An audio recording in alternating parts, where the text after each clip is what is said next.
Good morning students, स्वागत है आपका अपने चैनल मंदी मैथ्स में। आपकी अपनी जो सीरीज़ कंटिन्यू चल रही है मैथ्स के सॉल्यूशन की, एसएससी की, उसके अंदर आज जो हम डिस्कस करने जा रहे हैं वो 7 मार्च शिफ्ट थर्ड का पेपर है, जिसका पार्ट ए डिस्कस करेंगे। और इसके बाद 3 और पेपर हैं। इसके बाद आपके एसएससी 2019 की सीरीज़ कंप्लीट हो जाएगी।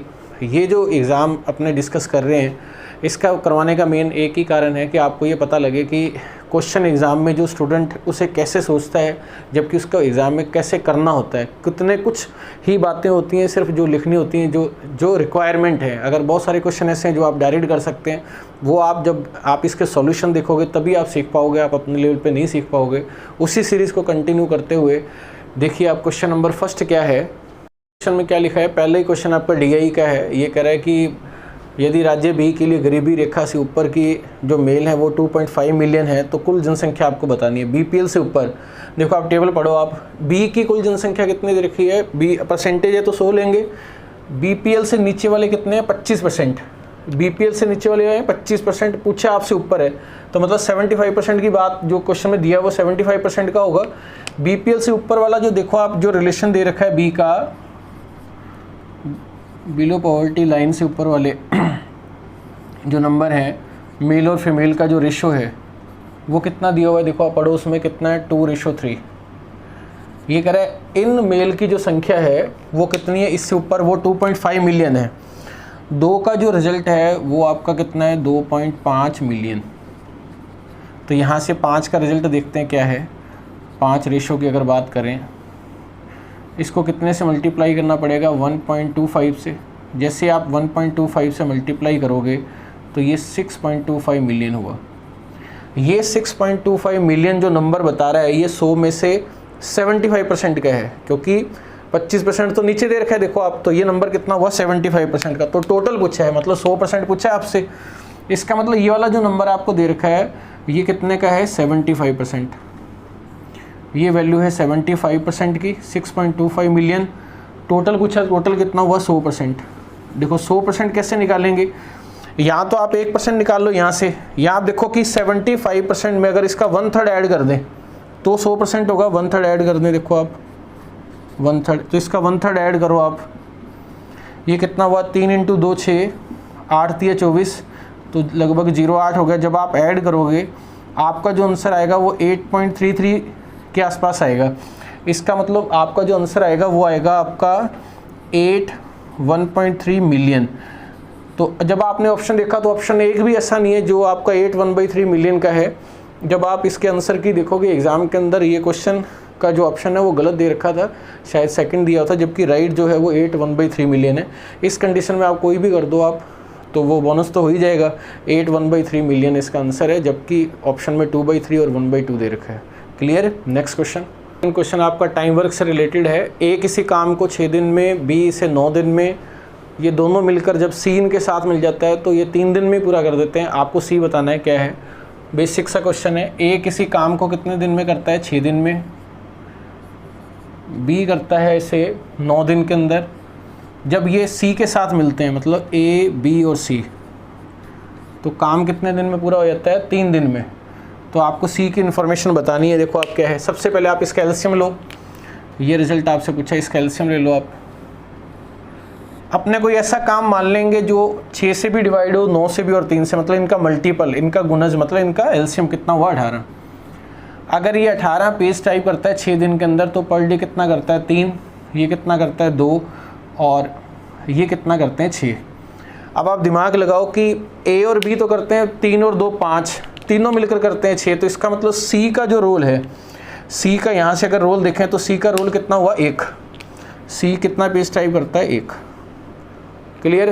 अगर ये पेज हर रोज़ 1 टाइप करता है, 18 पेज टाइप करने हैं, तो 18 को अगर अपने 1 से डिवाइड कर देंगे तो आपके पास जो फाइनल आंसर आया वो कितना आ गया, 18 इस क्वेश्चन का आंसर है, जो ऑप्शन नंबर है आपका फर्स्ट।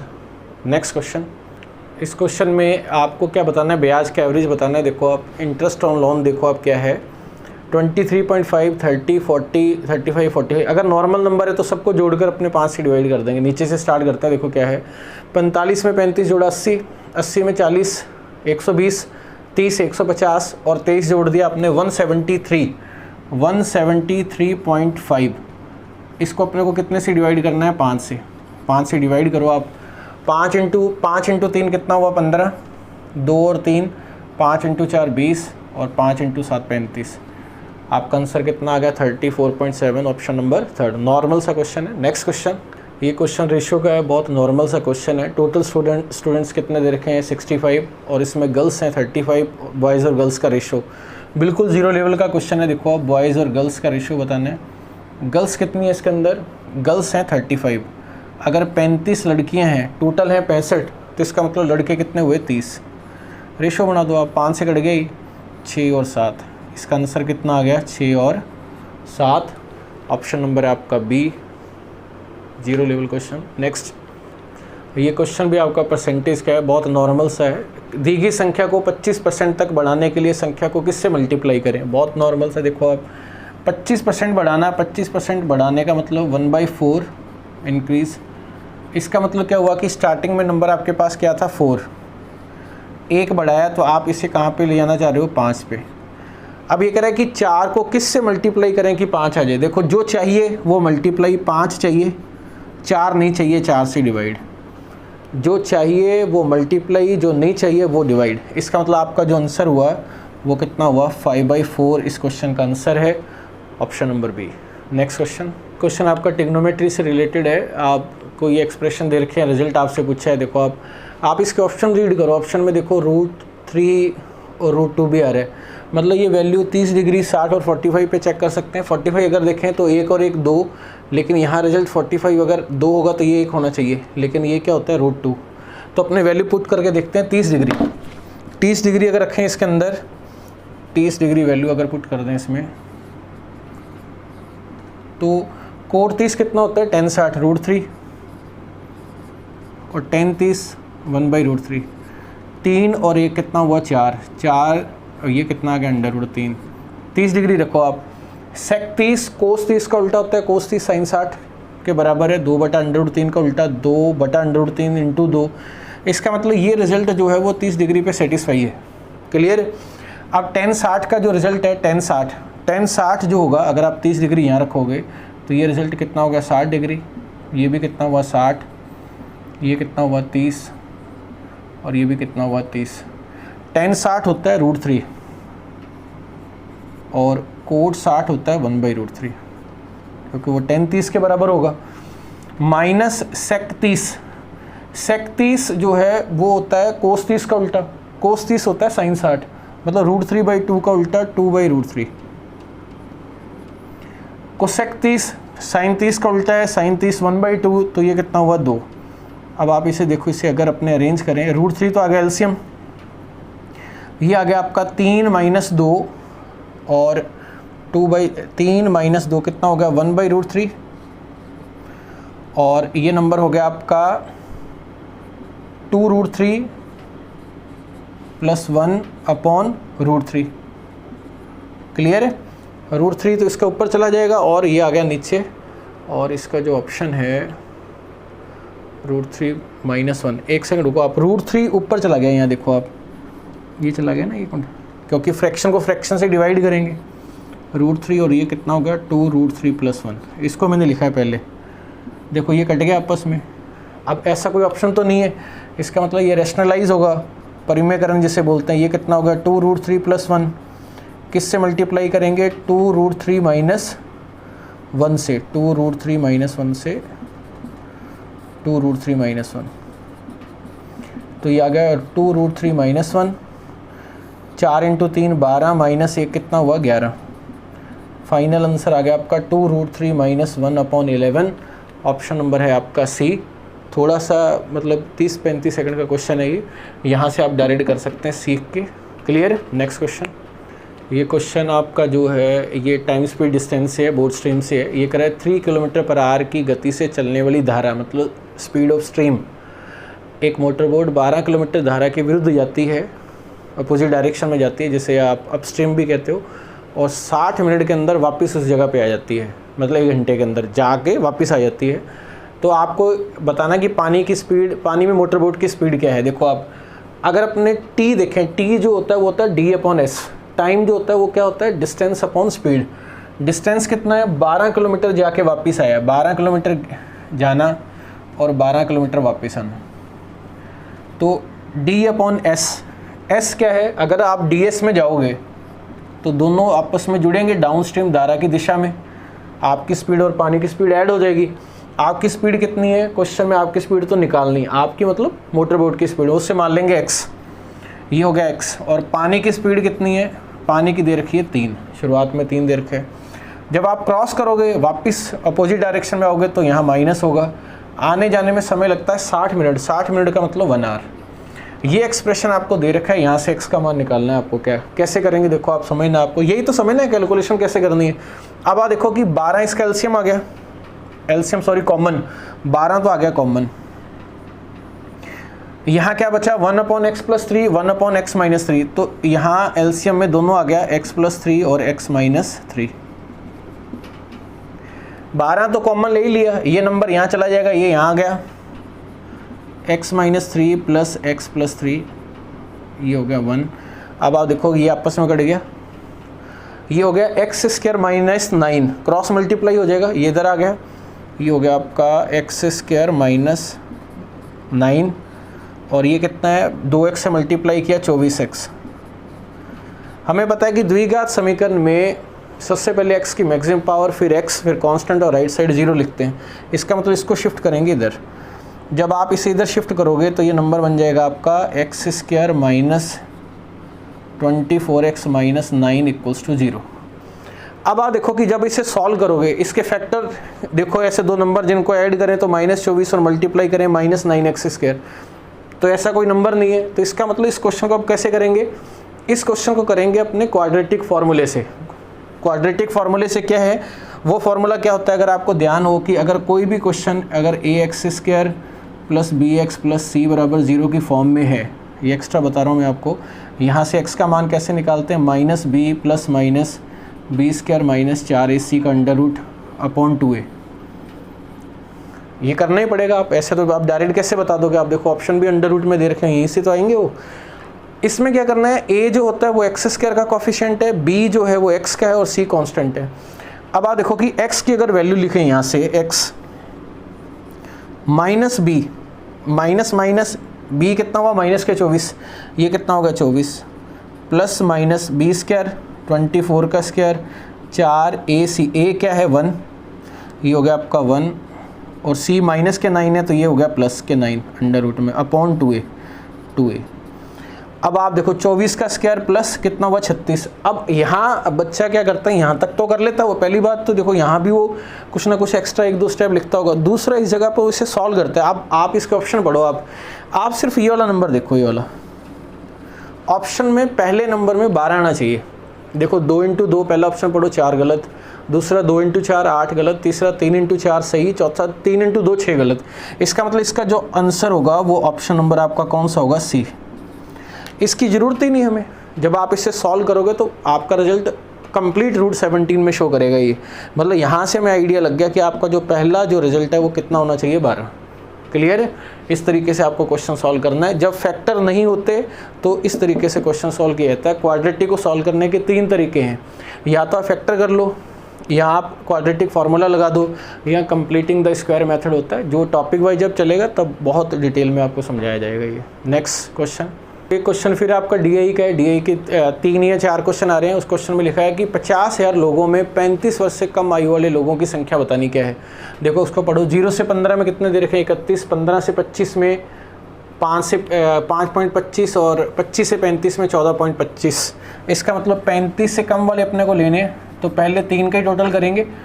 14.25 और 5.25, 14 और 5 कितना हुआ 19, 31 और 19 कितना हुआ 50, और 0.25 मतलब 5 मतलब 50। इसको 5 लिख सकते हैं। ये परसेंटेज हुआ, कितने का परसेंटेज निकालना है, ये 50,000 का। 50,000 का देखो आप 50,000 का ये परसेंटेज निकालना है। अब स्टूडेंट क्या करता है, वो पूरा सॉल्व करता है। आप इसके ऑप्शन पढ़ो, देखो सारे ऑप्शन अलग अलग हैं। आप ये नंबर देख लो बस कि 505 को 5 से मल्टीप्लाई करना है, तो ये कितना आ गया 25। ऐसा कौन सा ऑप्शन है जिसकी शुरुआत 25 से है। First wrong, second, third wrong, option number हुआ आपका डी। अब आप ये कहोगे सर ये तो 25,250 है, आप सॉल्व कर लो। देखो परसेंटेज 2 जीरो, पॉइंट से 1 जीरो, ये जीरो एक्स्ट्रा आ गई, तो ये जीरो आपका हो गया 25,250। लेकिन इससे आपको आइडिया लग गया कि क्वेश्चन तो यही स्टार्ट होगा, सिर्फ नंबर्स रीड करने, डायरेक्ट टिक करने। नेक्स्ट क्वेश्चन देखो, ये क्वेश्चन आपका एंगल बाइसेक्टर का है, बेसिक सा क्वेश्चन है ज्यामिति का। यहाँ आपको पता होना चाहिए कि ABC क्वेश्चन में दिया है AD बाइसेक्टर है, AB AC और BC की लेंथ दे रखी है, DC पूछा है। एंगल बाइसेक्टर क्या कहता है कि AB अपॉन AC जो होता है वो BD अपॉन DC होता है। नॉर्मल सी थ्योरम है ये, AB upon AC BD upon DC। अगर AB अपॉन AC देखें तो पहले इसे सॉल्व करते हैं। देखो आप 13 से कैंसिल करेंगे 6 और 13 इंटू 9, फिर आप 3 से कैंसिल करोगे, ये हो गया आपका 2 और ये हो गया 3। ये आप 39 देखो, आप 39 का डबल और 39 का अगर आप 3 से गुणा करोगे तो ये आएगा। इसका मतलब ये जो रेशो है 3 और 2, ये दोनों मिलकर क्या बना रहा है 5। ये 5 रेशो किसकी वैल्यू है 13 की। यहाँ से 1 का रिजल्ट 5 दूनी 10 और 5 इंटू 6 कितना हुआ 30। 1 का रिजल्ट हुआ 2.6। आपसे रिजल्ट पूछा है DC जो है वो कौन सा नंबर बता रहा है आपको, 2 रेशो बता रहा है। अगर 1 रेशो आपका 2.6 है तो 2 रेशो कितना हुआ 5.2। इस क्वेश्चन का आंसर है जो ऑप्शन नंबर है आपका C। कहने का मतलब मैंने क्या किया, AB अपॉन AC बराबर BD अपॉन DC। तो पहली रेशो बना लो आप, 3 2 का अगर ये रेशो है तो ये भी 3 और 2 होगा, 5 13, तो 2 की वैल्यू निकालनी है। समझ गए होंगे। नेक्स्ट पे चलते हैं।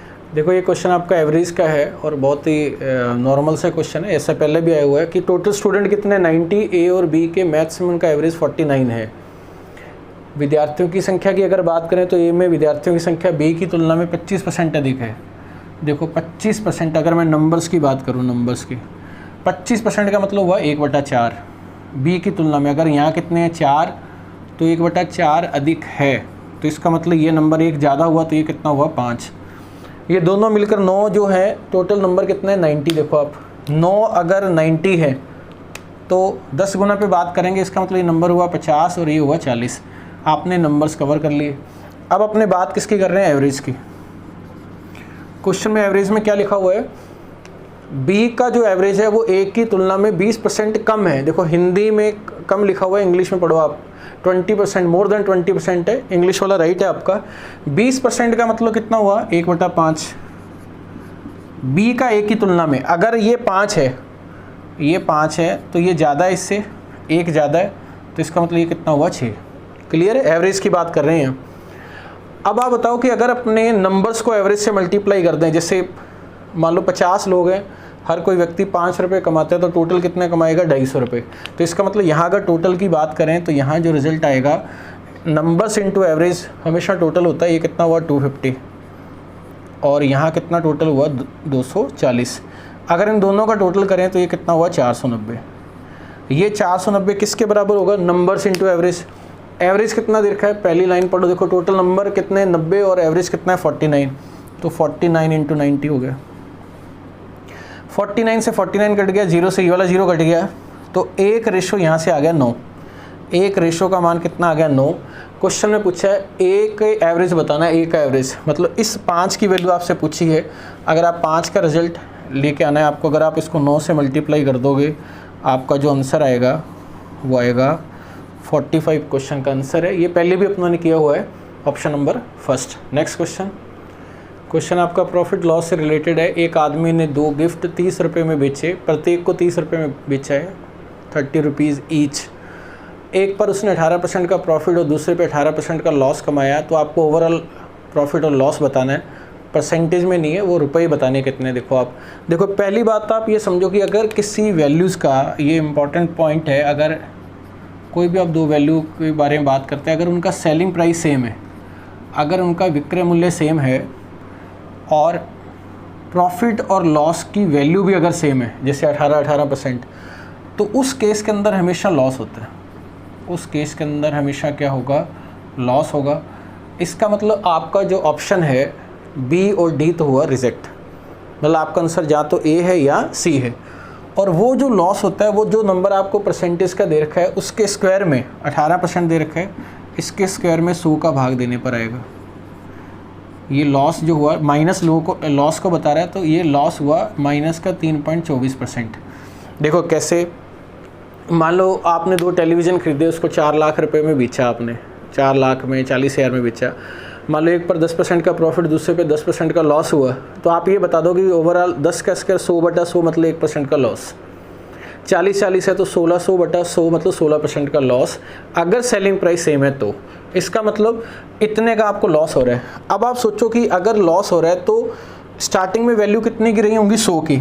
100 में अगर 3.24 का अगर आपको लॉस हो रहा है तो उसका सेलिंग प्राइस कितना हुआ लॉस होने के बाद? ये लॉस हुआ 3.24 का, ये हो गया आपका 96.76, ये हो गया सेलिंग प्राइस। ये दोनों गिफ्ट का टोटल है। अब ये 96.76 जो है ये किसके बराबर है? 30 रुपीज़ ईच, मतलब ये वैल्यू है 60 की। और आपको लॉस बताना है। देखो लॉस ये वाला नंबर पूछा आपसे, 3.24 वाला।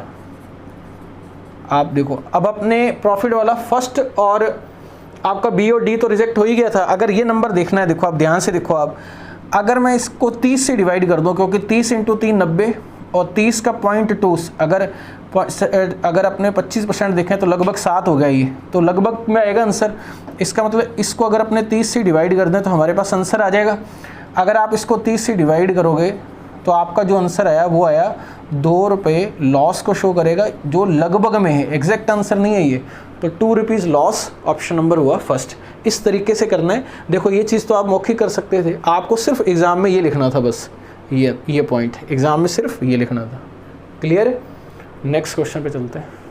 देखो क्वेश्चन में क्या लिखा हुआ है कि ट्राइंगल PQR के अंदर एक सर्किल है जो इसे टच कर रहा है। अंदर एक सर्किल है PQR जो S, T और U पॉइंट पे टच कर रहा है। क्वेश्चन में PQ, QR और PR की लेंथ दे रखी है। आपसे PS, QT और RU पूछे हैं। देखो इस क्वेश्चन को कैसे करेंगे। हमें पता है कि अगर किसी भी सर्किल पर एक्सटर्नल पॉइंट्स अगर आप टेंजेंट ड्रॉ करते हो, बाह्य बिंदु से अगर स्पर्श रेखाएं खींचते हैं तो वो बराबर होती हैं। तो इसका मतलब ये क्या हुआ, अगर ये इसकी लेंथ अगर x है, इस वाली की लेंथ अगर x है तो ये भी कितनी हुई x। यहाँ से ये दोनों बराबर होंगी तो ये y, तो ये भी कितना हुआ y। और अगर ये पॉइंट आपका z है तो ये भी कितना हुआ z। क्लियर है यहाँ से? अब आप सोचो अगर अपन इन सबको ऐड कर दें, x 2 बार आ रहा है, y 2 बार आ रहा है, 2 बार z आ रहा है। अगर अपन इन सबको ऐड करें x + y + z, इन सब का टोटल कितना हुआ? 15, 12, 27 और 10 कितना हुआ? 37। तो यहाँ से x + y + z का जो रिज़ल्ट हुआ वो हुआ 37 का आधा, मतलब 18.5। अब आप इसके ऑप्शन देखो अगर अपने PS का मान निकालें तो PS के मान में 3.5, 6.5, 3.5, 8.5। इसका मतलब अगर PS की बात करें, अपने को Z का मान निकालना है तो Z के मान के लिए x + y का टोटल देखो आप, x + y का टोटल कितना हो रहा है? x + y का टोटल हो रहा है 10। अगर 10 18.5 में से कम कर दें तो Z का यहाँ मान कितना आ जाएगा? 8.5। इसका मतलब 8.5 कौन से ऑप्शन में आ रहा है? D में आ रहा है। तो आपका आंसर D हुआ। अगर मान लो 3.5 होता तो अपने QT चेक कर लेते। वो कैसे करते? इसमें से जैसे आपने एक मान Z, ये दोनों के मान रख दिए, अब YZ कम कर दो x आ जाएगा, अगर XZ कम कर देंगे तो y आ जाएगा। इस तरीके से आपको क्वेश्चन सॉल्व करना है और नॉर्मल सही है, पूरा सॉल्व नहीं करना। आप फर्स्ट वाला मैच करके आप टिक कर सकते हैं। नेक्स्ट क्वेश्चन पे चलते हैं। देखो क्वेश्चन कितना नॉर्मल सा क्वेश्चन है। ट्राइंगल का एरिया जिसकी भुजाएं 3, 4, 5 इंपॉर्टेंट है। ट्रिपलेट 3, 4, 5, 7, 24, 25, 12, 16, 20, 10, 24, 26, 8, 15, 17, 3, 4, 5 पाइथागोरस ट्रिपलेट है। इसका मतलब 3, 4 और हाइपोटेनियस 5 होगा, तो हाफ बेस इंटू हाइट। तो इसका जो आंसर है वो कितना आ गया? 6। अब आप ऐसे बनाने लग जाओ फिर तो गलत है ना, ऐसे बनाना नहीं है आपको, ये तो समझा रहा हूँ आपको। आपका आंसर कितना आ गया? 6 इस क्वेश्चन का आंसर हुआ। ऑप्शन नंबर आपका हुआ फर्स्ट, बिल्कुल नॉर्मल सा है। तो इस तरह से आपका ये फर्स्ट पार्ट आपका कंप्लीट हो गया। सेकंड पार्ट अपने नेक्स्ट वीडियो के अंदर डिस्कस करेंगे।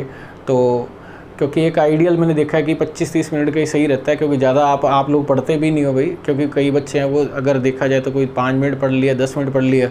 आपके मैं नॉलेज के लिए बता दूं कि आपको ऐसा लग रहा है कि TCS सिर्फ SSC का एग्ज़ाम कंडक्ट करवाती है, TCS बैंक का भी एग्ज़ाम कंडक्ट करवा रही है, IIT के एग्ज़ाम भी TCS कंडक्ट करवाती है, और अभी एम्स का एग्ज़ाम, अभी आपको पता हो अभी 2-3 दिन पहले एम्स का एग्ज़ाम कंडक्ट करवाया है, कोरोना के अंदर भी करवाया है। तो आपके लिए गोल्डन अपॉर्चुनिटी है कि सारी चीज़ें बेस्ट चल रही हैं।